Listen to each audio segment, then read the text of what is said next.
The European data center marketplace is changing right before our very own eyes. Whilst before headlines used to focus on Tier 1 markets like London, Frankfurt and Amsterdam, it is Tier 2 and Tier 3 markets which are now driving the headlines.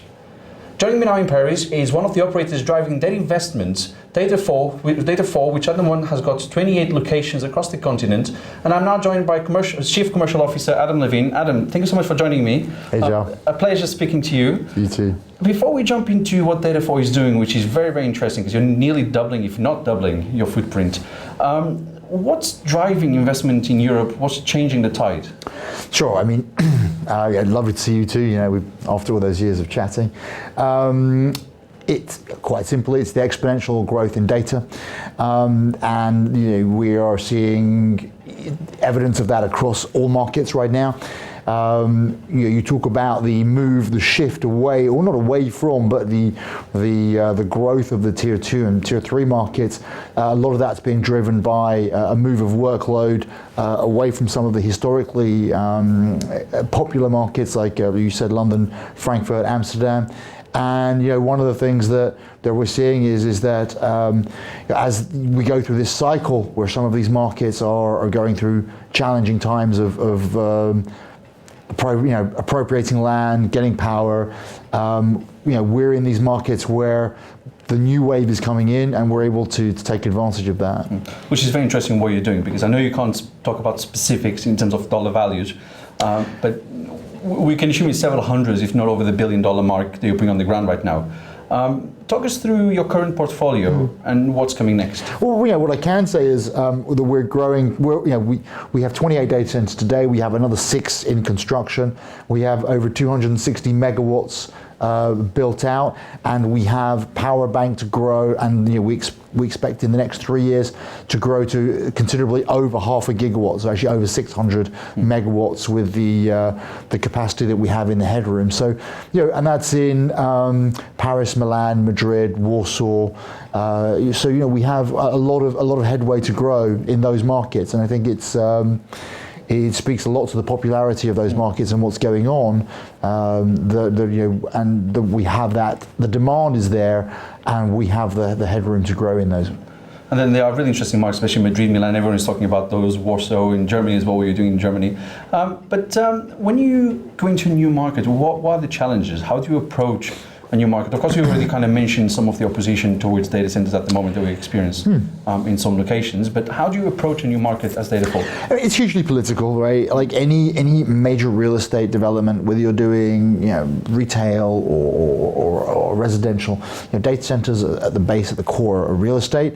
And so the challenges are the same as any real estate, but with power added in, right? So you've got planning, permitting, finding land, you've got political headwinds in certain locations. You have a situation right now where Europe is going through a real power challenge, energy crisis. We're aware of that. So data centers that require huge amounts of power are challenging. What we do is, and one of our strengths we feel has always been to employ really strong local teams, a really strong local country manager. And we push power, we push decision making to the regions. So whilst sure we have a centralized strategic management team, and we look, and especially for certain things like design, and certain elements of the commercial and marketing, but a lot of the operational acquisition, day to day, the decision making is pushed to the region. And of course, those are the guys with the local knowledge. Those are the guys that understand the politics, the political headwinds, where there are potentially some tailwinds, and I think that's been a key to our success, and we look to replicate that in any new market that we go into. Okay, quite exciting to see where you're going to, like the ones that we haven't talked about. But I was going to ask very briefly before I jump on sustainability, because we've got a green wall here, so we need to talk about sustainability. But you mentioned the power crisis in Europe and where things are heading a little bit over the next half year, 6 to 8 months. How is it for preparing for the next 6 to 8 months? We've been preparing for this for the next 6 to 8 months. We've been preparing for it for the last 6 to 8 years, to be honest. It's a very good example is we've just expanded our campus in Paris from 100 megawatts to 250 megawatts, and that will see us through the next phase of growth. but that has been years in the making, right? You don't just kind of rock up and say, oh, we need 100 megawatts or an additional 150 megawatts in the next 6 to 8 months, right? So that's been part of our long-term strategic success and planning, has been to look further ahead and understand that these things need to be prepared a long time in advance. And we're looking at new markets. How do we prepare for growth? It's we look where are we going to be in the next 2, 3, 4 years, and that's 6 to 8 months. I mean, really, if you haven't prepared for the next 6 to 8 months, like I said, that's something wrong. In the last couple of years, then you're going to struggle in the next 6 to 8 months. Really, we're looking 2, 3, 4, 5 years ahead right now. Okay, long-term planning, even though things have changed a little bit. But then, of course, sustainability. That's a massive topic, not only in your offices with beautiful green walls, but what's Data4 strategy around sustainability, and does it differ between markets? It doesn't really differ between markets. Again, every country manager has his own style and strategy that adapts to his own location. But the centralized CSR strategy is built around our Data for Good program, which is innovation, which is data for innovation, sustainability, obviously environmental concerns, community and people, right? So those are the 4 pillars of our Data for Good program. And obviously when we talk about sustainability, we talk mostly about the resources that we're using to build, right? Because the reality of it is if you look at the rate at which our industry is growing, if we don't build in a sustainable manner, there's going to be nothing left to build with.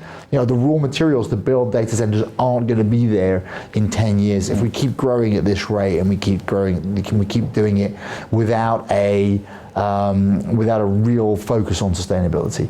So it's not just lip service, it's not just greenwashing. We look at very much the 3 scopes of greenhouse gas emissions. We look at scope 1, 2, and 3 when we look at the full life cycle analysis of the data center. But I think beyond that, the ones that I mentioned at the beginning, the Data for Good, the community element of it is how do we give back to the communities in which it's so important, right? I think data centers can be seen as a little bit parasitical sometimes. We draw power, we take land, we take resources, don't create many jobs. Oftentimes the revenues that flow through data centers aren't necessarily paid in as taxes to the region in which they exist. And so we're always looking at how do we give back to the community in which we're developing our core business. And in addition to that, there's a greater benefit, which is actually supporting the digital economy, which is no longer a digital economy, it is the economy, full stop. I mean, that's fundamentally it, right? You said it right there, João. It's, if we don't want to build any more data centers, it's really easy. Stop using your iPhone, stop watching Netflix, stop paying for things on Apple Pay or Google Pay. The reality of it is, you said it right there. It's so enmeshed in the fabric of our society right now. It's very hard to imagine life without it. But it's down to us to be the gatekeepers and bear responsibility for that. I mean, at the same time, I think there's a few things that we do forget. The societal benefit of compute, which is what you're talking about, right? We should be able to travel less. We should be able to be more efficient in the way we do our grocery shopping, and in the way we send and receive items, and the way we behave. We should create a lot of benefit on the one hand. And excuse me, there is a huge element of what we do that is beneficial to society. So we need to be aware of that, and we need to be conscious of that. And I think we also, as an industry, we need to make the public in general more aware of that. We don't necessarily do that very well. Which is a shift that since the mid-2010s hasn't really happened at a bigger level. And then I was going to ask you to quickly finish our chat today. Picking up on everything you said and also putting Data4 into the mix, where do you see the industry going in the next 5-10 years? in Europe from an investment perspective, development, locations, and how is Data4 going to fit into that? Yeah, I think there will be consolidation. There's always been consolidation in this industry. It will continue to. It's out of the bed in the morning. Because scale is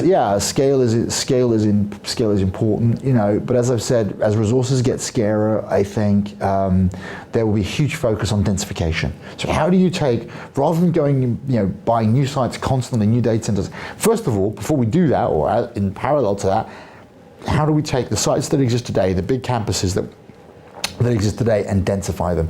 Because that's the way you get the maximum use of the resources that you already have, right? There's a lot of infrastructure investment in those. You get the best efficiencies and economies of scale. Look, data centers are actually very efficient, right? If you look at what's happened with servers over the last few years, there was a Science Journal study that showed that in the same period where server sales increased by 550%, data center energy consumption increased by only 6%, right? So we are actually quite efficient as an industry. It's how do we keep that efficiency going, and we do that by densifying much more of the campuses that exist today, and we do it by getting involved in the communities and making sure that we are conscious of the societal benefit of what we do, but also that we minimize the detriment, the environmental detriment of what we do. Yeah, but I think you're absolutely right, and it's a very, not very green, but it is a green industry. It's going in the right direction. It's actually setting the example for many other sectors and many other verticals. So that's good. And I think things will only get better from here, hopefully. But Adam Levine, Chief Commercial Officer for Data4, thank you so much for talking to me. It's been a pleasure. As for your home, thank you for watching. Do check our website for the follow-up podcast of this interview. And also give us a follow on social media for the latest news and views from the digital infrastructure sector worldwide. At the Tech Capital, you lead, we report. Bye for now.